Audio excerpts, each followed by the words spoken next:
Hello Amma's വ്ലോഗിലേക്ക് എല്ലാവർക്കും സ്വാഗതം. എല്ലാവർക്കും സുഖമാണെന്ന് കരുതുന്നു. ഇന്ന് ഞാൻ ഉണ്ടാക്കാൻ പോകുന്നത് ഒരു ചെറുപയർ പരിപ്പ് പായസത്തിൻ്റെ റെസിപ്പിയാണ് കാണിക്കുന്നത്. അതിനായി ഒരു 3/4 കപ്പ് ചെറുപയർ ഒന്ന് വറുത്തെടുത്തത് മിക്സിയുടെ വറുത്തെടുത്തിട്ടുണ്ട്. അതൊരു കുക്കറിലേക്ക് ആവശ്യത്തിന് വെള്ളവും ചേർത്ത് വേവിച്ചെടുക്കാം. 2 വിസിൽ വരുന്നവരെ വേവിച്ചാൽ മതിയാവും.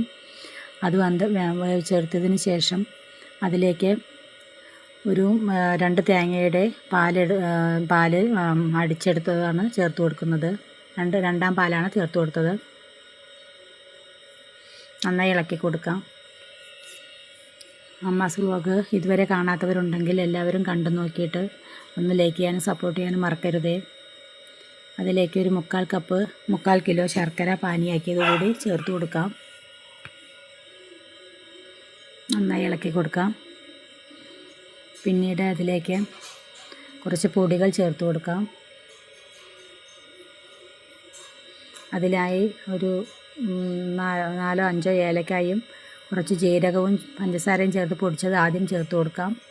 പിന്നീട് അതിലേക്ക് ഒരു അര സ്പൂൺ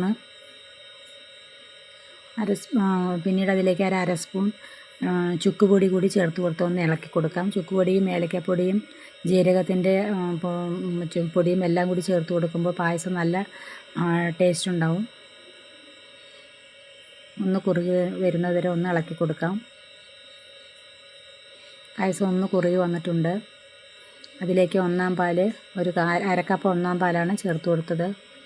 ഒന്നാം പാൽ ചേർത്ത് കൊടുത്തതിന് ശേഷം അധികം നേരം തീ കത്തിക്കാതെ ഇരിക്കണം. സ്റ്റവ് ഒന്ന് സിമ്മിലിട്ടിട്ട് ഒന്ന് കുറുക്കിയെടുക്കാം. തിളയ്ക്കാൻ പാടില്ല. ഒന്ന് തിള വന്നാൽ തന്നെ സ്റ്റൗ ഓഫ് ചെയ്യാം. അതിലേക്ക് കുറച്ച് തേങ്ങ വറുത്തെടുത്തതും അണ്ടിപ്പരിപ്പും മുന്തിരിയും കൂടി അതിലേക്ക് ഇട്ട് കൊടുക്കാം. തേങ്ങാക്കൊത്തും ചേർത്ത് കൊടുത്തിട്ടുണ്ട്.